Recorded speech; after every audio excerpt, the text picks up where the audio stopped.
Assalamualaikum sahabat mistis semua. Selamat datang di channel Candi Ireng Pesugihan Pedagang Sayur Keliling.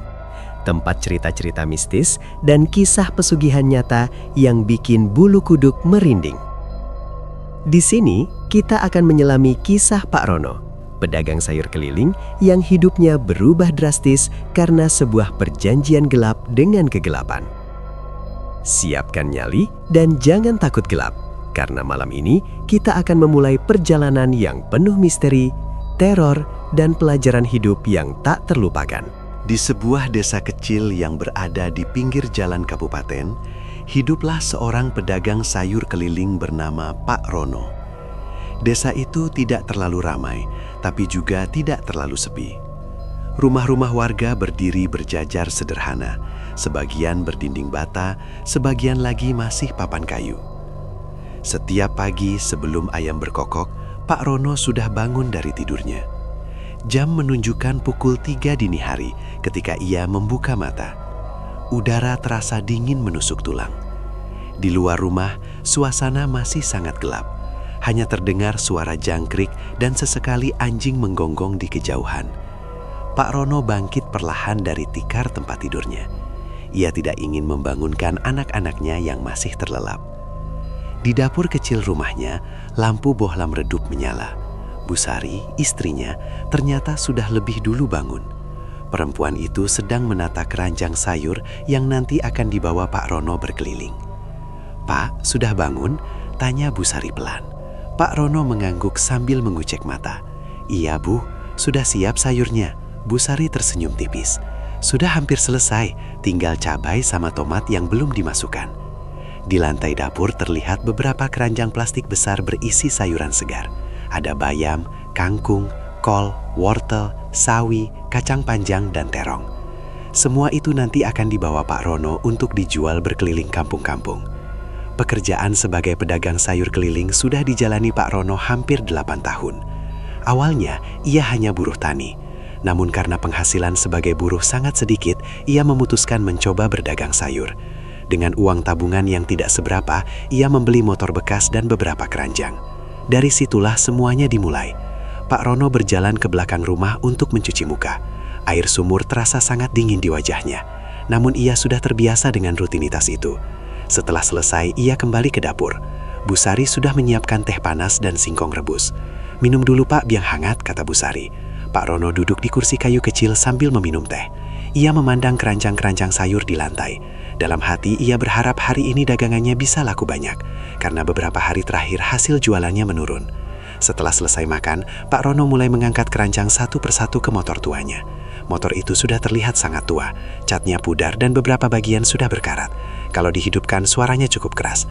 Namun bagi Pak Rono motor itu sangat berharga, karena tanpa motor itu ia tidak bisa berjualan. "Pak, hati-hati di jalan," kata Bu Sari. "Iya Bu," jawab Pak Rono. Pak Rono kemudian menyalakan motor.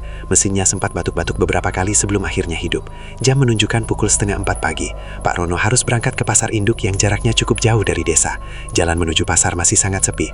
Lampu jalan tidak banyak. Beberapa bagian bahkan benar-benar gelap. Angin pagi yang dingin menerpa wajah Pak Rono selama perjalanan. Sekitar 30 menit kemudian Pak Rono sampai di pasar induk. Di sana suasananya sangat berbeda dengan desa. Meski masih gelap, pasar sudah ramai. Banyak pedagang sayur dari berbagai daerah datang membeli barang dagangan. Truk-truk besar terlihat parkir di pinggir pasar, membawa sayur dari kota lain. Pak Rono berjalan menuju salah satu lapak langganannya. "Pagi Pak Rono," sapa pedagang sayur besar. "Pagi Pak," jawab Pak Rono. Ia mulai memilih sayur yang akan dijual hari ini. Pak Rono selalu berusaha memilih sayur yang masih segar agar pembeli tidak kecewa. Setelah semua selesai, keranjang di motornya menjadi semakin penuh. Pak Rono lalu membayar dan kembali bersiap berkeliling desa. 5 pagi ia sudah mulai masuk ke kampung pertama. Langit mulai sedikit terang. Beberapa ibu rumah tangga sudah terlihat menyapu halaman. Pak Rono mulai meneriakkan dagangannya. Sayur segar, bayam, kangkung, tomat, cabai. Suara Pak Rono sudah sangat dikenal oleh warga. Beberapa ibu langsung keluar rumah. "Pak Rono beli bayam sama wortel," kata seorang ibu. "Baik Bu," jawab Pak Rono sambil menimbang sayur. Transaksi kecil-kecil itu terus berlangsung. Namun tidak semua hari berjalan lancar. Belakangan ini pembeli mulai berkurang, karena sekarang semakin banyak pedagang sayur keliling lain. Persaingan menjadi lebih berat. Kadang dalam sehari Pak Rono hanya membawa pulang uang sedikit. Bahkan pernah dagangannya tidak habis terjual. Siang hari Pak Rono pulang ke rumah dengan wajah lelah. Motor tuanya berhenti di depan rumah. Dika anak sulungnya maksung keluar. "Bapak pulang," katanya senang. "Rani juga ikut keluar. Kata bu guru besok harus bayar uang buku," kata Rani polos. Pak Rono Rono terdiam sejenak. Dalam hati ia merasa sedih. Uang yang ia bawa hari itu bahkan tidak cukup untuk kebutuhan rumah.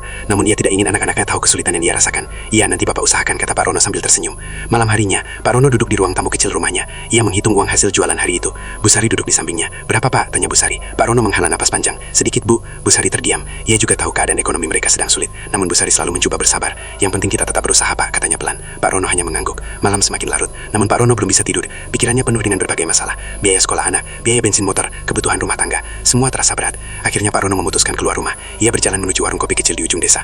Warung itu masih buka meski sudah malam. Beberapa orang terlihat duduk sambil minum kopi. Pak Rono memesan secangkir kopi hitam. Ia duduk sendirian di bangku kayu. Wajahnya terlihat murung. Beberapa saat kemudian seorang pria tua datang dan duduk di sampingnya. Pria itu memakai pakaian serba hitam. Wajahnya keriput namun sorong katanya sangat tajam. Pak Rono tidak terlalu memperhatikan pada awalnya. Namun tiba-tiba pria tua itu berbicara. Kamu kelihatannya sedang banyak pikiran. Pak Rono sedikit terkejut. Ah, biasa Pak, masalah hidup. Pria tua itu senyum tipis. Masalah ekonomi? Pak Rono semakin heran. Bagaimana Bapak tahu? Pria tua menatap lurus ke arah Pak Rono. Orang seperti kamu biasanya terlihat dari wajahnya. Pak Rono hanya tersenyum kecil. Pria tua itu kemudian berkata lagi dengan suara pelan. Kalau kamu mau, saya bisa membantu membuat hidupmu berubah. Pak Rono menatapnya bingung. Berubah bagaimana? Pria tua mencondongkan tubuhnya sedikit. Daganganmu bisa selalu laris. Uangmu bisa banyak. Pak Rono mulai penasaran. Benarkah itu? Pria tua itu senyum lagi. Tentu saja, tapi tidak semua orang berani melakukannya. Pak Rono mulai merasa ada sesuatu yang aneh. Caranya bagaimana? Pria tua melihat sekeliling warung sejenak. Lalu ia berbisik pelan di telinga Pak Rono. Pesugihan. Pak Rono langsung merinding. Kata itu sangat jarang diucapkan orang secara langsung. Ia menelan ludah. Pesugihan. Pria tua mengangguk perlahan. Kalau kamu mau kaya, itu salah satu jalannya. Angin malam tiba-tiba berhembus dingin. Suasana terasa aneh. Pak Rono tidak tahu harus menjawab apa. Namun di dalam hatinya, rasa penasaran mulai tumbuh. Dan ia sama sekali belum tahu bahwa pertemuan malam itu akan menjadi awalnya sesuatu yang sangat mengerikan. Sesuatu yang kelak akan merubah hidupnya dan membawa bencana bagi keluarganya. Malam itu, setelah percakapan di warung kopi selesai, Pak Rono pulang dengan pikiran yang sangat kacau. Motor tuanya melaju pelan di jalan desa yang gelap. Lampu motor yang redup hanya mampu menerangi beberapa meter di depan. Namun bukan jalan yang membuatnya gelisah. Yang membuatnya tidak tenang adalah kata yang diucapkan pria tua itu. Pesugihan. Kata itu terus terngiang di kepalanya. Sepanjang perjalanan pulang, Pak Rono mencoba mengusir pikiran itu. Ah, tidak mungkin, gumamnya pelan. Ia tahu pesugihan bukan sesuatu yang baik. Banyak cerita di desa tentang orang yang melakukan pesugihan, lalu hidupnya berakhir tragis. Tapi di sisi lain, kondisi ekonomi keluarganya memang sedang sangat sulit. Motor sering rusak, dagangan makin sepi. Anak-anaknya butuh biaya sekolah. Semua itu seperti menekan pikirannya dari berbagai arah. Sesampainya di rumah, suasana sudah sangat sepi. Lampu ruang tamu masih menyala. Bu Sari rupanya menunggunya. "Bapak dari mana?" tanya Bu Sari. "Dari warung kopi sebentar," jawab Pak Rono sambil duduk. Bu Sari memandang wajah suaminya yang terlihat sangat serius. "Ada apa, Pak? Kok kelihatan banyak pikiran?" Pak Rono sempat ingin bercerita tentang pria tua di warung kopi itu, namun ia mengurungkan niatnya. "Tidak apa-apa, Bu. Cuma capek saja." Bu Sari tidak bertanya lagi. Malam itu mereka tidur seperti biasa. Namun Pak Rono tidak bisa memejamkan mata. Pikirannya dipenuhi bayangan kata-kata pria tua itu. "Daganganmu bisa selalu laris, uangmu bisa banyak." Kalimat itu seperti berputar-putar di kepalanya. Akhirnya menjelang subuh, Pak Rono baru tertidur. Namun tidurnya tidak nyenyak. Ia bermimpi sesuatu yang aneh. Dalam mimpinya, ia berjalan di sebuah hutan yang gelap. Di tengah hutan itu berdiri pohon beringin besar yang sangat tua. Akar-akarnya menjulur kemana-mana seperti tangan. Di bawah pohon itu berdiri pria tua yang kemarin ditemuinya di warung kopi. Pria itu tersenyum sambil memanggil, "Rono, kemarilah." Pak Rono berjalan mendekat tanpa sadar. Ketika ia sampai di depan pohon beringin itu, tiba-tiba terdengar suara aneh dari dalam tanah. Seperti ada sesuatu yang bergerak. Kemudian suara pria tua itu terdengar lagi. "Kalau kamu ingin hidupmu berubah, datanglah malam Jumat." Tiba-tiba Pak Rono terbangun. Napasnya terengah-engah, tubuhnya dipenuhi keringat. Di luar rumah, ayam sudah mulai berkokok. Pak Rono duduk diam di tempat tidurnya. Mimpi itu terasa sangat nyata. Ia mencoba menenangkan diri. "Mungkin cuma mimpi biasa," katanya dalam hati. Namun perasaan aneh tetap mengganggunya. Hari itu Pak Rono kembali berjualan seperti biasa. Ia pergi ke pasar induk dan membeli sayur. Kemudian berkeliling desa menjajakan dagangan. Namun sepanjang hari pikirannya tidak fokus. Beberapa kali ia salah menghitung uang pembeli. "Bapak, ini kembalian saya kurang," kata seorang ibu. "Oh iya Bu, maaf," jawab Pak Rono gugup. Sore hari ketika ia pulang ke rumah, tubuhnya terasa sangat lelah. Bu Sari melihat suaminya tampak berbeda. "Bapak sakit?" tanya Bu Sari. "Tidak Bu, cuma capek." Hari-hari berikutnya berlalu seperti biasa. Namun mimpi tentang pohon beringin itu terus muncul, hampir setiap malam. Kadang dalam mimpi itu, ia mendengar suara orang berbisik. Kadang ia melihat bayangan hitam berdiri di bawah pohon. Hal itu membuat Pak Rono semakin gelisah. Sampai akhirnya datanglah malam Jumat. Sejak sore, hati Pak Rono terasa tidak tenang. Ia duduk di depan rumah sambil memandang jalan desa yang mulai gelap. Bu Sari keluar membawa teh hangat. "Pak, kenapa dari tadi melamun?" Pak Rono tidak langsung menjawab. Beberapa saat kemudian ia berkata, "Bu, kalau kita punya banyak uang, enak ya?" "Ya, semua orang juga mau begitu, Pak." Pak Rono menatap istrinya. "Kalau ada cara supaya hidup kita berubah, bagaimana menurut Bu?" Bu Sari terlihat bingung. "Maksud Bapak apa?" Pak Rono mengeleng. "Tidak apa-apa." Malam semakin larut. Sekitar pukul 10 malam, Pak Rono tiba-tiba berdiri. "Saya keluar sebentar, Bu," katanya. "Mau kemana, Pak?" tanya Bu Sari. "Sebentar saja." Pak Rono kemudian mengambil jaket dan menyalakan motor. Ia sendiri tidak benar-benar tahu kenapa keluar malam itu. Namun seolah ada sesuatu yang memanggilnya. Motor tuanya melaju menuju jalan yang jarang dilewati orang, menuju arah hutan kecil di pinggir desa. Beberapa warga desa sebenarnya tahu ada pohon beringin besar di sana. Tempat itu terkenal angker. Banyak orang menghindarinya. Namun malam itu Pak Rono justru menuju ke sana. Jalan semakin gelap. Lampu motor menerangi jalan tanah yang sempit. Angin malam bertiup dingin. Tak lama kemudian, Pak Rono melihat sesuatu di depan. Siluet pohon besar. Itu adalah pohon beringin yang ada di dalam mimpinya. Jantung Pak Rono mulai berdebar. Ia mematikan motor. Suasana di sekitar sangat sunyi. Hanya suara daun yang tertiup angin. Kemudian, tiba-tiba terdengar suara seseorang. "Kamu akhirnya datang." Pak Rono kaget dan menoleh. Pria tua yang ditemuinya di warung kopi berdiri di belakang pohon. Pakaiannya masih sama, serba hitam. Wajahnya terlihat pucat di bawah cahaya bulan. "Bapak," kata Pak Rono pelan. Pria itu berjalan mendekat. "Saya sudah menunggumu." Pak Rono merasa tenggorokannya kering. "Bapak, kenapa saya seperti dipanggil ke sini?" Pria itu tersenyum turigas. "Karena kamu memang sudah dipilih." Pak Rono semakin bingung. Dipilih untuk apa? Pria itu menunjuk pohon beringin besar di depan mereka. "Di tempat ini ada penjaga." "Penjaga?" Pak Rono merinding. "Penjaga?" Pria itu mengangguk pelan. "Makhluk yang bisa memberimu kekayaan." Pak Rono mulai merasa takut. "Pesugihan?" Pria itu tersenyum lebar. "Benar." Angin malam tiba-tiba bertiup lebih kencang. Daun-daun beringin bergoyang seperti berbisik. Pak Rono menelan ludah. "Kalau saya ikut, apa yang harus saya lakukan?" Pria itu menatap Pak Rono dengan mata tajam.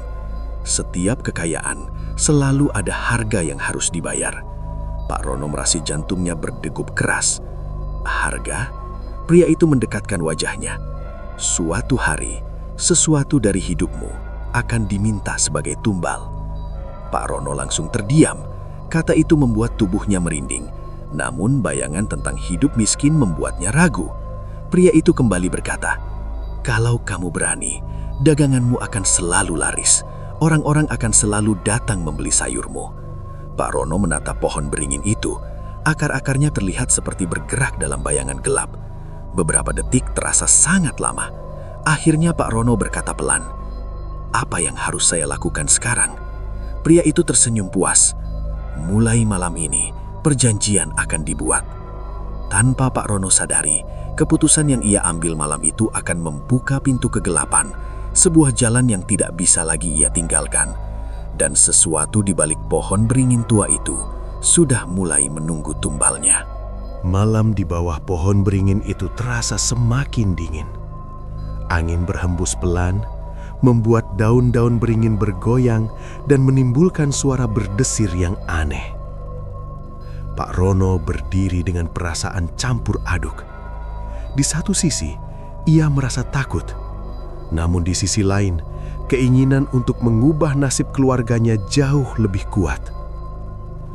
Pria tua berpakaian hitam itu berdiri di depan Pak Rono sambil menatapnya tajam. "Kalau kamu sudah siap, kita mulai sekarang," kata pria itu dengan suara rendah. Pak Rono menelan ludah. "Mulai bagaimana maksudnya?" Pria tua itu mengeluarkan sebuah kain hitam dari dalam tas kecil yang ia bawa. Kemudian ia membuka kain itu perlahan. Di dalamnya terdapat beberapa benda aneh. Ada dupa, kemenyan, bunga 7 rupa, dan sebuah mangkuk kecil dari tanah liat. Pak Rono mulai merasa merinding, namun ia tidak mundur. Pria tua itu kemudian menyalakan dupa dan kemenyan. Asap tipis mulai mengepul ke udara. Aroma kemenyan langsung memenuhi sekitar pohon beringin. Suasana terasa semakin mistis. "Duduk di sini," kata pria tua itu sambil menunjuk tanah di depan pohon. Pak Rono mengikuti perintah itu. Ia duduk bersila di tanah yang lembab. Pria tua itu kemudian mulai menggumamkan sesuatu seperti mantra. Bahasanya tidak jelas. Pak Rono tidak mengerti apa yang diucapkan. Namun suara itu terdengar pelan dan menyeramkan. Beberapa menit berlalu. Tiba-tiba angin berhembus lebih kencang. Api dupa bergoyang. Daun-daun beringin bergetar seperti ada sesuatu yang bergerak di atasnya. Pak Rono mulai merasa sangat tidak nyaman. Namun pria tua itu terus membaca mantra. Lalu ia berkata dengan suara tegas, "Rono, mulai malam ini kamu membuat perjanjian." Pak Rono tidak menjawab. Tubuhnya terasa kaku. Pria tua itu kemudian mengambil mangkuk kecil dan memberikan sebuah jarum. "Tusuk jarimu sedikit." Pak Rono menatap jarum itu dengan ragu. Namun akhirnya ia melakukannya. Sedikit darah keluar dari ujung jarinya. Pria tua itu meneteskan darah itu ke dalam mangkuk tanah liat. Kemudian ia mengangkat mangkuk itu ke arah pohon beringin. "Terimalah perjanjian ini," gumamnya. Beberapa detik kemudian, Pak Rono merasa angin di sekitar mereka tiba-tiba berhenti. Suasana menjadi sangat sunyi. Tidak ada suara apapun. Bahkan jangkrik pun tidak terdengar. Pak Rono merasakan sesuatu yang aneh. Seperti ada yang sedang memperhatikan mereka dari kegelapan.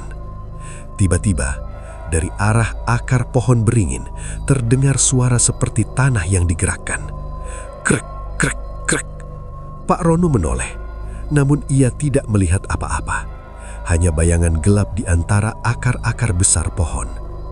Pria tua itu tersenyum tipis. "Perjanjian sudah diterima," katanya. Pak Rono menatapnya. "Sekarang pulanglah.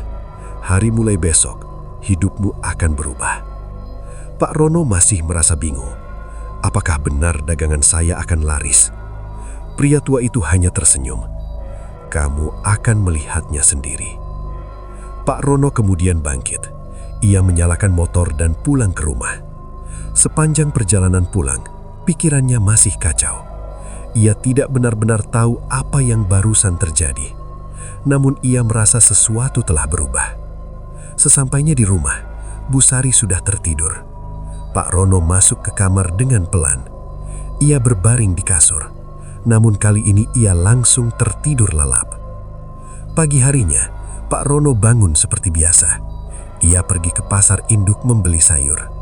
Namun hari itu terasa sedikit berbeda. Entah kenapa, hatinya terasa lebih ringan. Setelah selesai belanja sayur, Pak Rono mulai berkeliling desa seperti biasa.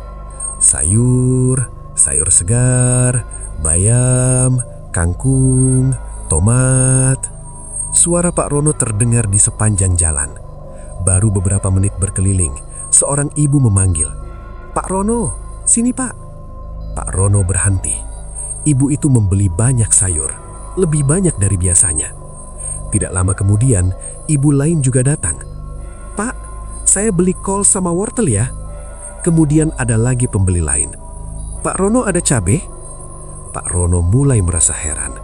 Biasanya pagi hari tidak seramai ini. Namun hari itu, pembeli terus berdatangan. Bahkan sebelum ia sempat berkeliling jauh, keranjang sayurnya sudah mulai kosong. Pak Rono sampai kewalahan melayani pembeli. Beberapa orang bahkan rela menunggu. "Pak Rono, cepat dong timbangnya," kata seorang ibu sambil tertawa. Pak Rono hanya tersenyum bingung. Ia tidak mengerti kenapa tiba-tiba begitu banyak orang membeli dagangannya. Dalam waktu kurang dari 2 jam, semua sayurnya habis terjual. Padahal biasanya ia berkeliling sampai siang. Pak Rono duduk sebentar di atas motornya. Ia menghitung uang hasil jualan. Matanya membesar. Uangnya jauh lebih banyak dari biasanya. "Ini benar-benar laku semua," gumamnya. Hari itu Pak Rono pulang lebih cepat dari biasanya. Sesampainya di rumah, Bu Sari terlihat kaget. "Pak, kok sudah pulang?" Pak Rono menyenyum. "Dagangan habis?" Bu Sari tidak percaya. "Habis semua?" Pak Rono mengangguk. "Tidak sampai jam 9?" Bu Sari terlihat sangat senang. "Alhamdulillah, Pak. Anak-anak mereka juga ikut senang." "Berarti besok bisa beli buku sekolah?" tanya Rani. Pak Rono mengangguk sambil tersenyum. "Iya, bisa." Hari itu suasana rumah terasa lebih bahagia. Namun Pak Rono tahu dalam hatinya, keberuntungan itu bukan kebetulan. Malam harinya, ia duduk sendirian di depan rumah. Angin malam berhembus pelan. Pak Rono kembali teringat pohon beringin dan pria tua itu. Ia mulai merasa sedikit takut. Namun ia juga tidak bisa menyangkal kenyataan. Dagangan benar-benar menjadi laris. Hari berikutnya hal yang sama terjadi lagi. Sayur-sayurnya selalu habis cepat. Bahkan semakin banyak orang yang mencarinya. Beberapa ibu rumah tangga dari kampung lain juga mulai membeli darinya. "Sayurnya Pak Rono segar-segar," kata mereka. Pendapatan Pak Rono meningkat drastis. Ia bisa memperbaiki motornya, bisa membeli kebutuhan rumah dengan lebih mudah. Namun tanpa ia sadari, sejak malam perjanjian itu dibuat, sesuatu mulai mengikuti hidupnya.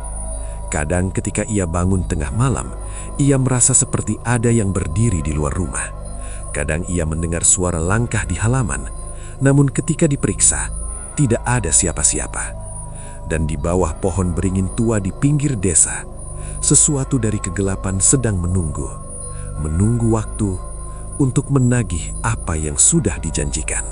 Beberapa minggu berlalu sejak malam perjanjian di bawah pohon beringin tua itu.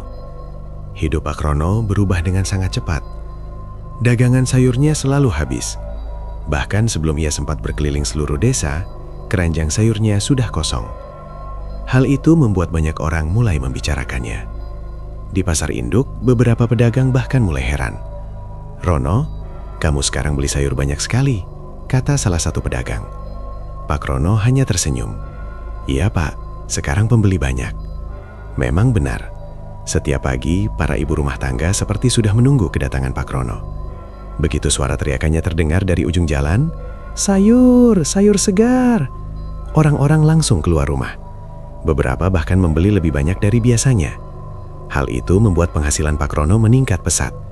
Dalam waktu 1 bulan saja, ia sudah bisa memperbaiki motor tuanya. Mesinnya sekarang lebih halus dan tidak sering mogok lagi. Bu Sari juga mulai bisa membeli beberapa kebutuhan rumah yang sebelumnya sulit mereka beli. Beras selalu cukup. Anak-anak tidak lagi khawatir soal uang sekolah. Namun meski hidupnya mulai membaik, Pak Rono sering merasa ada sesuatu yang tidak beres. Kadang ketika ia sedang berjualan di pagi hari yang sepi, ia merasa seperti ada seseorang yang mengikuti motornya dari belakang. Namun setiap kali ia menoleh, jalan di belakangnya selalu kosong. Hal itu membuatnya sering merinding. Suatu pagi, ketika ia berhenti di sebuah gang kecil untuk melayani pembeli, seorang ibu tiba-tiba berkata sesuatu yang membuatnya kaget. "Pak Rono?" "Iya Bu, semalam saya mimpi aneh." Pak Rono tertawa kecil. "Mimpi apa Bu?" Ibu itu terlihat ragu sebelum menjawab. "Saya mimpi ada sosok hitam berdiri di belakang Bapak." Pak Rono langsung terdiam. "Hitam?" "Iya, tinggi, dan wajahnya tidak kelihatan." Pak Rono mencoba tertawa untuk menutupi rasa takutnya. "Ah, mungkin cuma mimpi Bu." Ibu itu juga tertawa kecil. "Iya mungkin." Namun sejak percakapan itu, Pak Rono mulai sering merasa tidak tenang. Beberapa malam kemudian sesuatu yang aneh mulai terjadi. Malam itu hujan turun cukup deras. Angin bertiup kencang. Pak Rono dan keluarganya sedang tidur. Sekitar pukul 2 malam, Pak Rono tiba-tiba terbangun. Ia mendengar suara aneh dari luar rumah, seperti ada sesuatu yang berjalan di halaman. Krek, krek. Suara langkah di atas tanah basah. Pak Rono duduk di tempat tidur. Ia mencoba mendengarkan lebih jelas. Suara itu masih ada, pelan, tapi jelas. Bu Sari yang tidur di sampingnya juga ikut terbangun. "Pak, itu suara apa?" bisiknya. Pak Rono tidak langsung menjawab. Ia bangkit dari tempat tidur. Pelan-pelan ia berjalan menuju jendela. Jantungnya berdetak keras. Ia membuka sedikit tirai jendela. Di luar hanya terlihat halaman yang gelap. Hujan masih turun. Lampu teras menyala redup, namun tidak ada siapa-siapa. Pak Rono menghela napas lega. Mungkin cuma kucing, katanya. Namun saat ia hendak menutup tirai, tiba-tiba ia melihat sesuatu di dekat pohon mangga di halaman. Sosok hitam, berdiri diam. Pak Rono langsung membaku. Sosok itu sangat tinggi, tubuhnya kurus, dan wajahnya tidak terlihat jelas. Pak Rono berkedip beberapa kali. Ketika ia melihat lagi, sosok itu sudah tidak ada. Pak Rono langsung menutup jendela dengan cepat. Tubuhnya merinding. Bu Sari melihat wajah suaminya pucat. "Ada apa, Pak?" Pak Rono mencoba menenangkan diri. "Tidak ada apa-apa, Bu." Namun malam itu ia tidak bisa tidur lagi. Pagi harinya, Pak Rono tetap berjualan seperti biasa. Namun pikirannya terus terganggu oleh kejadian semalam. Ketika ia pulang siang hari, suasana desa terlihat tidak biasa. Beberapa orang berkumpul di ujung jalan. Sepertinya ada sesuatu yang terjadi. Pak Rono menghentikan motor. "Ada apa ini?" tanyanya. Seorang warga menjawab dengan wajah serius. "Pak Darto meninggal." Pak Rono kaget. "Pak Darto yang mana?" "Yang rumahnya dekat jembatan." Pak Rono langsung teringat. Pak Darto adalah tetangganya, seorang pria tua yang hidup sendirian. "Kenapa meninggal?" tanya Pak Rono. Warga itu menggeleng. Katanya ditemukan pagi tadi di rumahnya. Dokter bilang jantung. Pak Rono mengangguk pelan. Namun entah kenapa hatinya terasa tidak enak. Malam harinya, setelah semua orang tidur, Pak Rono kembali mendengar suara aneh di halaman. Kali ini bukan suara langkah, melainkan suara seperti sesuatu yang menyeret di tanah. Sret, sret. Pak Rono langsung terbangun. Ia berjalan pelan menuju jendela. Ketika ia membuka tirai sedikit, ia hampir berteriak. Di halaman rumahnya, ia melihat sosok hitam yang sama seperti semalam. Namun kali ini, sosok itu tidak sendirian. Di depannya terlihat bayangan seseorang yang terbaring di tanah. Pak Rono mencoba melihat lebih jelas, dan saat itulah ia menyadari sesuatu yang membuat darahnya terasa dingin. Bayangan yang terbaring di tanah itu mirip dengan Pak Darto. Tiba-tiba sosok hitam itu menoleh ke arah jendela, seolah tahu Pak Rono sedang melihatnya. Pak Rono langsung menutup tirai dengan cepat. Napasnya terengah-engah, tubuhnya gemetar. Ia mulai mengerti sesuatu yang mengerikan. Kematian Pak Darto mungkin bukan kebetulan. Mungkin itu adalah tumbal pertama dari perjanjian yang ia buat di bawah pohon beringin tua. Dan jika benar begitu, berarti suatu hari nanti akan ada tumbal berikutnya lagi. Sejak malam tumbal pertama, hidup Pak Rono tidak pernah sama lagi. Meski dagangannya tetap laris, rasa takut selalu menempel di pikirannya. Setiap malam, ketika lampu teras menyala dan hujan atau angin bertiup, ia selalu merasa ada yang mengawasinya. Malam itu, Pak Rono duduk di ruang tamu sendirian. Bu Sari sudah tidur, begitu juga anak-anak. Hanya suara angin yang berdesir di luar rumah dan gemericik hujan di atap seng yang terdengar. Tiba-tiba terdengar suara ketukan pelan di jendela. Tok, tok. Pak Rono menoleh. Tidak ada siapa-siapa. Ia mengeraskan nafas dan mencoba menenangkan diri. Mungkin cuma ranting pohon yang tertiup angin, bisiknya pelan. Namun ketukan itu berulang, kali ini lebih keras. Tok, tok. Pak Rono berdiri dan berjalan menuju jendela perlahan. Jantungnya berdegup kencang. Ketika tirai digeser, ia hampir terjatuh ke belakang. Di halaman, berdiri sosok hitam tinggi yang selalu muncul sejak malam pohon beringin. Matanya menyala samar dan tubuhnya tampak bergetar seperti kabut gelap. Sosok itu diam beberapa detik, lalu menghilang begitu saja. Pak Rono gemetar. Tubuhnya kaku dan keringat dingin menetes di dahinya. Ia tidak pernah merasa ketakutan seperti ini sebelumnya. Keesokan paginya, Pak Rono berusaha terlihat biasa-biasa saja saat berjualan. Ia menyiapkan sayur segar, menatap keranjang-keranjang yang penuh dan mulai berteriak seperti biasa. Sayur! Sayur segar! Bayam! Kangkung! Tomat! Namun sepanjang hari, hatinya tidak tenang. Setiap kali seorang pembeli menatapnya aneh atau berbicara lirih, ia merasa mereka sebenarnya sedang menertawakan ketakutannya. Siang itu, Pak Rono pulang ke rumah lebih cepat dari biasanya. Busari menatapnya penuh tanya. "Pak, kok sudah pulang? Dagangan habis begitu cepat?"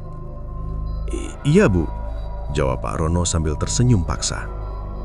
Saat Pak Rono masuk rumah, ia tidak langsung menaruh sayur. Sebaliknya, ia duduk di ruang tamu sambil memandang ke jendela halaman. Perasaan aneh itu semakin menguat. Malam pun datang dan teror kembali. Sekitar pukul 2 malam, terdengar suara langkah di atas genteng rumah. Krek, krek. Pak Rono langsung terbangun. Tubuhnya gemetar. Ia berusaha menenangkan diri, mencoba berpikir rasional, tapi rasanya mustahil. Ia tahu itu bukan suara kucing atau tikus. Langkah itu terlalu berat, terlalu teratur. Suara itu berhenti beberapa detik, lalu terdengar lagi dari arah halaman. Kali ini bukan hanya satu suara, tapi beberapa, seolah ada banyak sosok bergerak di luar rumah. Pak Rono memeriksa jendela perlahan. Hujan masih turun, namun sosok hitam tinggi itu muncul lagi. Kali ini ia tidak sendiri. Ada bayangan lain di dekatnya, seperti manusia yang dibungkus kabut gelap. Pak Rono menelan ludah, hatinya seolah tercekik. Sosok itu diam beberapa detik, lalu menghilang begitu saja. Pak Rono gemetar, tubuhnya kaku dan keringat dingin menetes di dahinya. Ia tidak pernah merasa ketakutan seperti ini sebelumnya. Beberapa hari berikutnya, teror semakin intens. Suara langkah, bisikan di kamar gelap, bayangan di sudut ruang, semuanya membuat Pak Rono sulit tidur. Ia sering terbangun dengan tubuh gemetar dan Busari mulai memperhatikan perubahan suaminya. "Pak, kamu kenapa akhir-akhir ini sering gelisah?" tanya Busari suatu malam.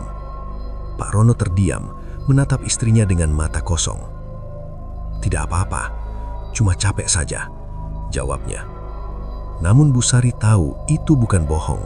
Ada ketakutan yang lebih dalam di mata suaminya, sesuatu yang membuat hatinya terasa berat. Sementara itu, di pasar, para pembeli mulai bersikap aneh. Beberapa di antaranya tampak gugup saat menatap Pak Rono. Ada yang tiba-tiba membatalkan transaksi dan pergi tergesa-gesa. Pak Rono tidak mengerti mengapa. Hingga suatu sore, seorang pedagang lama menepuk bahunya. "Rono, hati-hati. Jangan terlalu senang dengan keberuntunganmu." Pak Rono menatapnya bingung. "Kenapa, Pak?" Pedagang itu menunduk, seolah takut melihat sekeliling.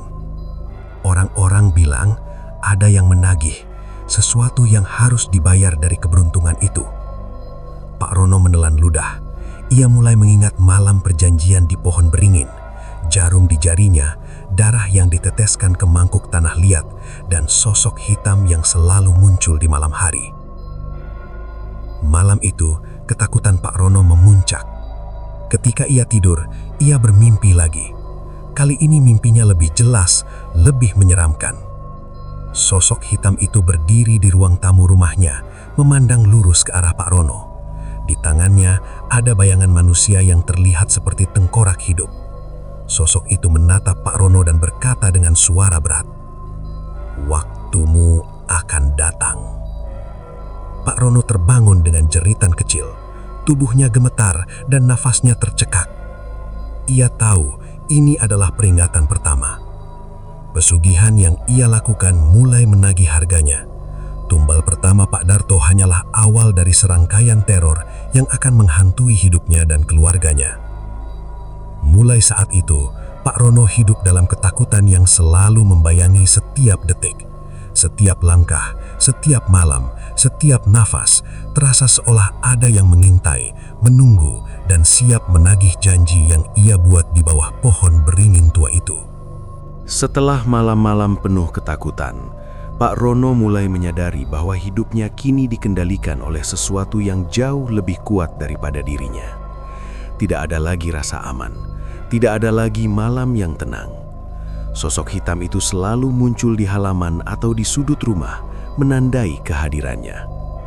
Suatu sore, Pak Rono memutuskan untuk pergi ke pasar induk lebih awal dari biasanya. Hatinya gelisah, tapi ia ingin mencari tahu apakah ada orang lain yang pernah mengalami hal serupa. Sepanjang perjalanan, ia menatap pohon beringin tua dari kejauhan. Sejak perjanjian dibuat, setiap kali ia melewatinya, rasanya seperti ada mata yang mengawasinya. Di pasar induk, ia bertemu Pak Darman, pedagang sayur yang sudah lama ia kenal. "Rono, lama tidak ngobrol," sapa Pak Darman sambil tersenyum tipis. Pak Rono hanya mengangguk dan menepuk pundak Pak Darman. Hatinya ragu, tapi ia memutuskan untuk bertanya. "Pak Darman, pernah dengar tentang Sugihan?" Pak Darman menatapnya sejenak, lalu menurunkan suara. "Kenapa tanya begitu, Rono?" Pak Rono menelan ludah. Aku rasa aku terkena. Daganganku mendadak laris, tapi ada sesuatu yang selalu muncul di rumahku setiap malam." Pak Darman menarik napas panjang. "Kalau begitu, kita harus bicara di tempat lain, jangan di sini." Mereka berdua berjalan menuju sebuah warung kopi kecil di pinggir pasar. Tempat itu sepi, hanya ada beberapa orang di sudut. Pak Darman menatap Pak Rono serius. "Rono, pesugihan itu bukan cuma soal uang atau dagangan laris. Ada harga yang harus dibayar. Biasanya, seseorang atau sesuatu yang dekat denganmu akan menjadi tumbal." Pak Rono terdiam, jantungnya berdegup keras. Ia menelan ludah. "Bukankah itu hanya cerita orang tua?" tanyanya ragu. Pak Darman menggeleng pelan. "Tidak, aku juga pernah dengar cerita dari pedagang lain. Ada yang kehilangan anggota keluarga, ada yang hilang secara misterius. Semua karena membuat perjanjian dengan pohon beringin tua di desa ini." Pak Rono menunduk, membayangkan kematian Pak Darto beberapa minggu lalu. "Tapi, aku sudah membuat perjanjian itu. Aku tidak bisa mundur," katanya pelan. Pak Darman menatapnya dalam-dalam. "Justru karena sudah terikat, kau harus tahu apa yang menunggumu. Sosok hitam yang kau lihat, itu penjaga perjanjian. Dia menunggu tumbal. Tumbal pertama sudah terjadi, dan itu baru permulaan." Pak Rono merinding. Ia mencoba mengingat kembali mimpi-mimpinya. Sosok hitam selalu memandang lurus ke arahnya, seolah menunggu sesuatu.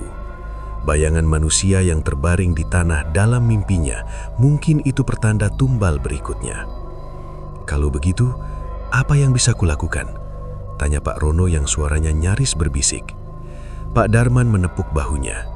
"Kau tidak bisa menghentikan perjanjian ini. Kau cuma bisa berusaha menghadapinya dengan hati-hati. Ada orang yang bisa membimbingmu, tapi itu sangat berbahaya." Pak Rono memandang Pak Darman penuh harap. "Siapa itu?" Pak Darman menunduk kemudian berkata pelan, "Seorang dukun tua, tinggal di hutan dekat desa. Dia tahu cara berurusan dengan makhluk penjaga. Tapi sekali lagi, itu sangat berisiko. Bahkan orang paling berani pun bisa kehilangan nyawa." Pak Rono menunduk, merasakan ketakutan yang semakin besar. Ia tahu hidupnya kini tidak lagi sederhana. Dagangan laris dan uang yang banyak ternyata datang dengan harga yang sangat mahal. Malam itu Pak Rono pulang dengan perasaan kacau. Ia menatap pohon beringin dari kejauhan. Sosok hitam itu tampak diam di bawah cabang-cabangnya, seolah menyadari bahwa Pak Rono mulai mencari jalan lain. Setibanya di rumah, ia duduk di ruang tamu, menatap keranjang sayur yang sudah bersih. Semua laku habis, tapi rasa takut lebih besar daripada kebahagiaan karena dagangan laris. Bu Sari melihat suaminya murung. "Pak, kenapa wajahmu seperti itu?" Pak Rono menelan ludah. "Bu, aku rasa kita berada dalam bahaya." "Bahaya? Maksud Bapak apa?" Pak Rono terdiam, menatap dinding rumah. Ia ingin menceritakan semuanya, tentang pria tua, pohon beringin, sosok hitam dan perjanjian yang ia buat. Namun ia takut Bu Sari akan terlalu panik. Malam itu Pak Rono terjaga hingga larut malam. Setiap suara dari luar rumah membuatnya merinding. Angin yang menabrak jendela terdengar seperti bisikan, dan bayangan pepohonan di halaman seperti bergerak sendiri. Sekitar pukul 2 dini hari, suara langkah kembali terdengar. Kali ini lebih banyak dan lebih berat, seolah ada beberapa sosok yang bergerak di halaman rumah. Pak Rono menahan napas. Ia tahu, tumbal pertama hanyalah awal. Sosok hitam itu datang bukan hanya untuk menagih, tapi juga untuk mengingatkan. Ada harga yang harus dibayar dan waktu penagihannya akan segera tiba. Ia menyadari satu hal, keberuntungan yang ia dapat dari pesugihan ini hanyalah bayangan kebahagiaan. Kegelapan yang mengintai selalu menunggu untuk menelan apa yang sudah dijanjikan. Dan suatu saat nanti, sesuatu dari keluarganya akan menjadi tumbal berikutnya. Sejak pertemuan dengan Pak Darman, Pak Rono tidak pernah merasa aman. Setiap malam adalah perjuangan antara tidur dan rasa takut. Sosok hitam itu selalu muncul, menandai kehadiran dan memperingatkan bahwa tumbal berikutnya akan datang. Malam itu hujan turun deras, membuat suara genteng dan daun pohon berderak seperti teriakan halus. Pak Rono duduk di ruang tamu, menatap jendela dengan napas tertahan. Di luar halaman, lampu jalan redup dan pepohonan terlihat bergoyang. Ia mendengar suara langkah di halaman, namun kali ini lebih dekat. Krek, krek, krek. Suara itu membuat jantungnya seperti berdegup di tenggorokan. Pak Rono menelan ludah dan mencoba menenangkan diri. Tiba-tiba terdengar suara ketukan di pintu depan. Tok, tok, tok. Pak Rono menegang. Suara itu tidak seperti sebelumnya, lebih keras, lebih pasti. Ia tahu itu bukan main-main. Ia berdiri perlahan dan membuka pintu setengah. Di depan rumahnya berdiri sosok hitam tinggi itu. Tubuhnya tampak bergerak seperti kabut, wajahnya tetap tak terlihat. Pak Rono membeku. Sosok itu menatap lurus ke arahnya, seakan menembus hati Pak Rono. Rono, suara itu terdengar seperti gemuruh lembut tapi tegas, membuat tubuh Pak Rono gemetar. Siapa? Apa yang kau mau? Pak Rono hampir berbisik. Sosok itu tidak menjawab, sebaliknya ia mengangkat tangan panjangnya dan menunjuk ke arah Bu Sari yang sedang tidur di dalam rumah.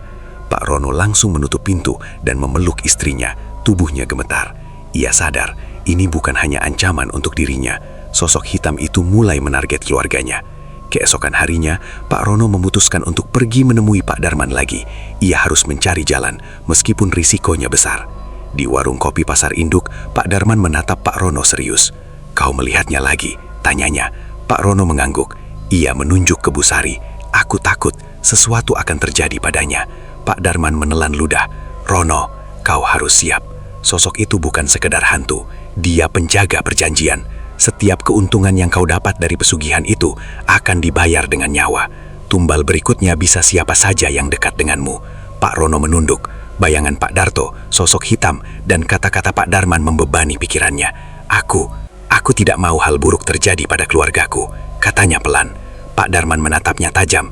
Tidak ada yang bisa menggantikan kutukan ini. Kau hanya bisa mempersiapkan diri. Ada satu jalan, mencari dukun tua di hutan. Tapi itu berbahaya. Bahkan dukun itu sendiri tidak bisa menjamin keselamatanmu. Pak Rono merasa putus asa.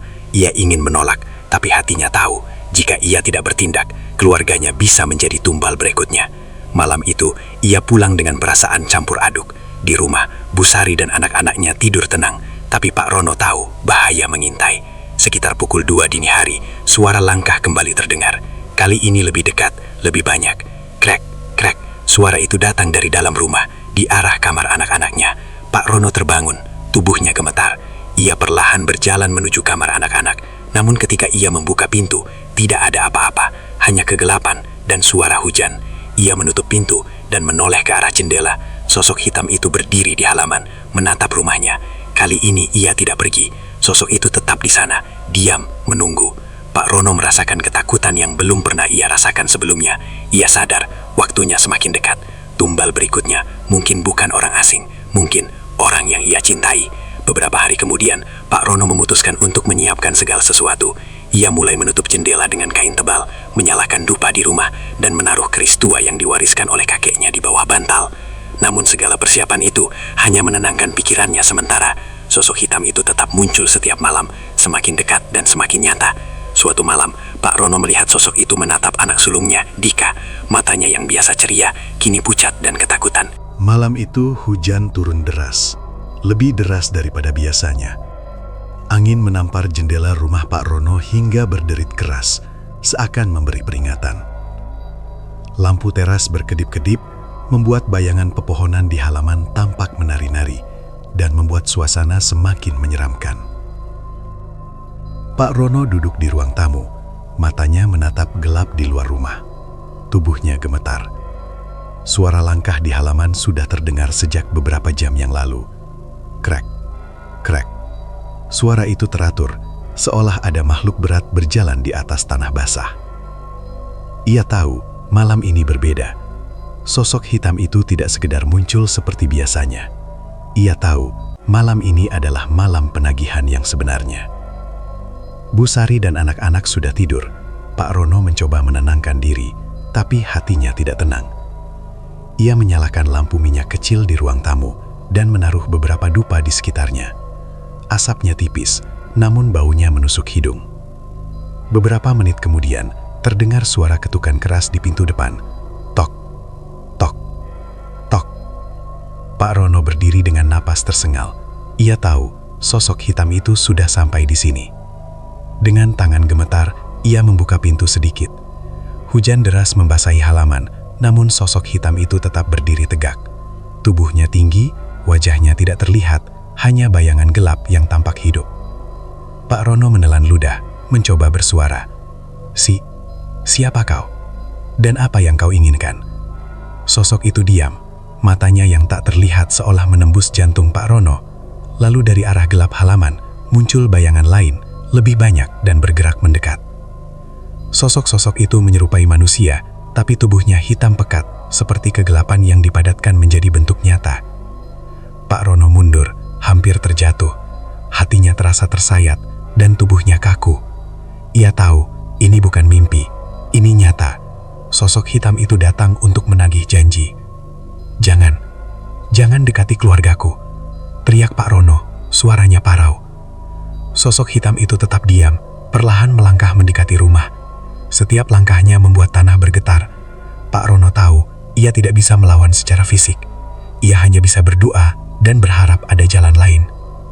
Tiba-tiba, lampu di dalam rumah padam. Kegelapan menyelimuti seluruh ruangan. Hanya suara hujan dan suara langkah dari halaman yang terdengar. Pak Rono meraba-raba dinding, mencari lilin atau senter. Tangannya menemukan keris tua yang diwariskan oleh kakeknya. Ia memegangnya erat, meski sadar kekuatan keris itu terbatas. Sosok hitam itu sekarang berada tepat di halaman, di bawah cahaya bulan yang temaram. Bayangan-bayangan lain berdiri di sekelilingnya, mengelilingi rumah Pak Rono. Pak Rono berlutut, menutup mata, dan mulai membaca doa-doa yang ia ingat dari neneknya. Hatinya bergetar. Ia tahu, ini adalah pertempuran antara hidup dan kematian. Beberapa menit berlalu, suasana sunyi, kecuali suara hujan. Tiba-tiba terdengar suara tangisan kecil dari kamar anak-anak. Dika, anak sulungnya, menangis dalam tidur. Pak Rono berlari ke kamar, tapi ketika ia membuka pintu, anaknya tampak seperti biasa, tertidur pulas. Ketika Pak Rono menoleh ke arah jendela, ia melihat sosok hitam itu menatap lurus ke arahnya. Pagi itu, hujan sudah reda, meninggalkan udara yang basah dan bau tanah yang segar. Pak Rono bangun lebih awal dari biasanya. Tubuhnya lelah karena malam-malam penuh ketakutan, tapi hatinya dipenuhi tekad. Ia harus mencari jalan keluar dari kutukan pesugihan sebelum tumbal berikutnya jatuh pada keluarganya. Setelah sarapan cepat, Pak Rono memberitahu Bu Sari bahwa ia akan pergi sebentar ke hutan. Bu Sari terlihat khawatir. "Pak, hati-hati, jangan terlalu jauh," katanya. Pak Rono tersenyum tipis. "Aku akan berhati-hati. Aku harus mencari cara menghadapi ini, Bu. Kalau tidak, keluarga kita bisa jadi tumbal berikutnya." Dengan motor tuanya, Pak Rono melaju menuju hutan di pinggir desa. Jalan tanah basah karena hujan kemarin membuat motornya melaju pelan. Pepohonan di sisi jalan terlihat lebih gelap dari biasanya. Dan burung-burung yang biasanya berkicau pagi itu tampak bersembunyi. Setelah sekitar setengah jam perjalanan, Pak Rono sampai di sebuah jalan setapak yang dikelilingi pepohonan tinggi. Ia tahu disinilah dukun tua itu tinggal. Seorang lelaki tua yang terkenal di desa, namun jarang ditemui karena ia hidup jauh di dalam hutan. Pak Rono berjalan perlahan menuruni jalan setapak, menatap ke segala arah. Angin sepoi-sepoi berhembus, namun ia merasa ada sesuatu yang mengikuti langkahnya. Bayangan gelap di antara pepohonan membuatnya merinding, tapi ia terus maju. Tak lama kemudian, terlihat sebuah gubuk sederhana di tengah hutan. Dari gubuk itu muncul seorang lelaki tua berambut putih, mengenakan pakaian lusuh, namun matanya tajam menatap Pak Rono. "Siapa kau anak muda?" Suara lelaki itu terdengar serak namun tegas. Pak Rono membungkuk hormat. "Maaf mengganggu, Pak. Namaku Rono. Aku butuh bantuan. Ada sesuatu yang menghantui keluargaku sejak aku membuat perjanjian dengan pesugihan." Lelaki tua itu mengerutkan kening, kemudian menatap Pak Rono lebih tajam. "Pesugihan? Hah, kau tahu risikonya?" Pak Rono mengangguk. "Aku tahu, tapi aku tidak tahu harus bagaimana." Sosok itu, hitam tinggi, selalu muncul di rumah. Aku takut tumbal berikutnya adalah orang yang aku cintai. Dukun tua itu diam beberapa saat, kemudian menepuk tangannya. "Masuklah, kita bicarakan ini." Pak Rono mengikuti lelaki tua itu ke dalam gubuk. Bau dupa dan tanah basah memenuhi ruangan. Ada beberapa jimat, keris, dan kemenyan di rak-rak kayu. Lelaki tua itu duduk di lantai, menghadap Pak Rono. "Kau membuat perjanjian dengan penjaga pohon beringin. Setiap keuntungan yang kau dapat harus dibayar dengan tumbal. Tumbal pertama sudah jatuh, sekarang tumbal berikutnya menunggu." Pak Rono menunduk, merasa bersalah dan takut. "Bisakah kutukan ini dihentikan?" Dukun tua itu menggeleng. "Tidak bisa dihentikan, hanya bisa dialihkan atau ditunda. Tapi itu sangat berisiko. Kau harus berani menghadapi makhluk penjaga itu. Kau harus menyiapkan persembahan dan melakukan ritual di pohon beringin sendiri." Pak Rono mengerutkan kening. "Ritual di pohon itu? Sendirian? Bukankah itu berbahaya?" Dukun tua itu menatapnya serius. "Berbahaya, tentu. Bahkan aku yang tua ini belum tentu bisa menjamin keselamatanmu. Tapi kalau kau tidak melakukan ritual itu, tumbal berikutnya pasti akan jatuh, dan kemungkinan itu seseorang dari keluargamu." Pak Rono menelan ludah. Bayangan Bu Sari dan anak-anaknya muncul di pikirannya. Ia tidak bisa membiarkan sesuatu terjadi pada mereka. Dukun tua itu kemudian mulai menyiapkan beberapa benda. Ada kemenyan khusus, bunga 7 rupa, air dari sungai suci di hutan, dan sebuah keris kecil. "Ini untuk ritual. Kau harus membawa ini ke pohon beringin dan membaca mantra yang akan kuberikan. Tapi ingat, jangan pernah berpaling dari tujuanmu. Jika kau takut, makhluk itu akan menyerangmu." Pak Rono menerima benda-benda itu dengan tangan gemetar. "Bagaimana kalau aku tidak bisa melakukannya?" Dukun tua itu menatapnya tajam. "Kalau kau tidak bisa, keluargamu bisa menjadi tumbal berikutnya. Dan percayalah, makhluk itu tidak punya belas kasihan." Pak Rono merasa jantungnya berdegup kencang. Ia tahu, ini adalah satu-satunya kesempatan untuk menyelamatkan keluarganya. Sebelum meninggalkan gubuk, dukun tua itu berkata lagi, "Ingat, kekuatan penjaga itu besar. Jangan sekali-kali menunda ritual. Lakukan malam ini, saat bulan purnama mulai naik. Jangan sendirian di rumah, dan jangan biarkan dirimu ragu." Pak Rono mengangguk, hatinya bertekad. Ia tahu, malam ini adalah malam yang akan menentukan nasib keluarganya. Di perjalanan pulang, motor Pak Rono melaju pelan. Hutan tampak lebih gelap dari sebelumnya. Bayangan pohon-pohon tinggi menakutkan, dan angin membawa suara aneh yang membuatnya terus waspada. Setibanya di rumah, Bu Sari terbangun karena mendengar suara motornya. "Pak, kau pulang lebih cepat. Ada apa?" Pak Rono menatap istrinya. "Bu, malam ini aku harus melakukan sesuatu. Sesuatu untuk menyelamatkan kita semua." Bu Sari menatap suaminya dengan mata berkaca-kaca. "Apa yang Bapak maksud?" Pak Rono menarik nafas panjang. "Aku harus pergi ke pohon beringin malam ini. Aku harus menghadapi makhluk itu dan melakukan ritual yang diajarkan dukun tua." Bu Sari menunduk, air matanya menetes. "Pak, hati-hati, jangan biarkan sesuatu terjadi padamu." Pak Rono memeluk istrinya sebentar, lalu menatap anak-anaknya yang masih tidur. Hatinya penuh tekad. Ia tahu, malam ini akan menjadi malam yang menentukan. Di luar, hujan sudah berhenti. Bulan mulai muncul di balik awan, menerangi jalan menuju pohon beringin tua. Bayangan akar-akar pohon terlihat seperti tangan yang siap menunggu. Pak Rono menarik napas dalam-dalam, menyiapkan diri menghadapi kegelapan yang menantinya. Sosok hitam di halaman seolah menunggu, sadar bahwa Pak Rono telah mengetahui rahasia dan persiapan yang harus dilakukan. Malam itu, pertarungan antara manusia dan kegelapan akan segera dimulai. Dan nasib keluarga Pak Rono tergantung pada keberanian dan tekadnya. Malam itu bulan purnama bersinar samar di langit. Udara dingin menusuk tulang, dan aroma tanah basah setelah hujan menambah suasana menyeramkan. Pak Rono menatap pohon beringin tua dari kejauhan. Akar-akar besar pohon itu menjalar ke tanah, seolah menunggu langkahnya. Sosok hitam yang selama ini menghantuinya berdiri di bawah cabang pohon, diam, menatap lurus ke arahnya. Pak Rono menarik napas panjang, menguatkan hati. Ia membawa semua benda yang diberikan dukun tua, kemenyan, bunga 7 rupa, air suci, dan keris kecil. Ia tahu malam ini adalah saat menentukan nasib keluarganya. Langkah Pak Rono perlahan menuju pohon beringin. Setiap langkah terasa berat, seolah tanah sendiri menahan kakinya. Suara angin berdesir dan daun bergetar membuat bayangan pohon tampak hidup. Sosok hitam tetap berdiri di bawah pohon, menunggu dengan sabar, seperti tahu persis tujuan Pak Rono. Pak Rono meletakkan kemenyan di tanah basah, menyalakannya, dan menyebarkan bunga 7 rupa di sekelilingnya. Aroma kemenyan dan bunga mengisi udara malam, membuat suasana terasa mistis. Ia menaburkan air suci perlahan sambil menunduk dan menutup mata. Dari kegelapan, sosok hitam perlahan mendekat. Tubuhnya tinggi, gelap pekat, dan wajahnya tetap tak terlihat. Bayangan itu mengelilingi Pak Rono, seolah menguji keberaniannya. Pak Rono menarik keris kecil dari saku, menggenggamnya erat, dan mulai membaca mantra yang diajarkan dukun tua. Suaranya gemetar, tapi hati dan tekadnya kuat. Dengan keberanian dan doa, aku memohon perlindungan untuk keluargaku. Jangan biarkan mereka menjadi tumbal.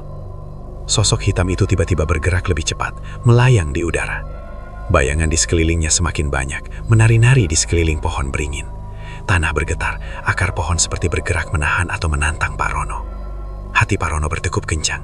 Ia menatap lurus ke sosok hitam dan berteriak, "Aku tidak takut. Keluargaku bukan tumbalmu."